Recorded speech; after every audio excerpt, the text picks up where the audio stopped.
Well, the headline is the world has come together. 198 countries have come together and agreed that we all need to transition away from fossil fuels. What does that mean? It means we need to start using a lot less of the coal, the oil, and the gas that powers so much of our world. Is it a big deal? Yes, it is. Fossil fuels are driving climate change, and although we've had 28 of these COP climate conferences over almost 30 years, this is the first time that the world has come together and recognized that fossil fuels are the source of the problem. So that really is a big step forward. Now, how was this agreement received?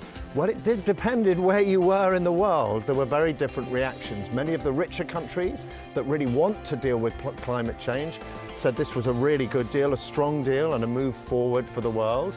A lot of small island states were still very anxious. They said they didn't think this deal was strong enough to stop sea level rising, temperatures rising, melting the ice sheets and glaciers in Antarctica and Greenland, raising the sea level and maybe washing away the homes they live in because they live on very small islands. So they were anxious. And then many countries in the developing world said, look, we're happy to sign up to this. We recognize that climate change is a big problem, but please, will you give us a bit more money to help us to switch to clean energy and also to adapt to the climate change that we know is coming? Last question, how will it change your life? Well, over the next 20 or 30 years, we may need to make this transition away from coal, oil and gas, and that will mean changes in the way that everything you do is powered. A lot of it you won't see because it will happen at power stations. Some things you may notice, for example, in 5, maybe 10 years, your family might buy a new car,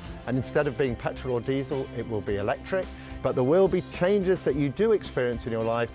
You probably won't actually notice them when they come, although I have to say a lot of people are quite anxious about the transition we all need to make.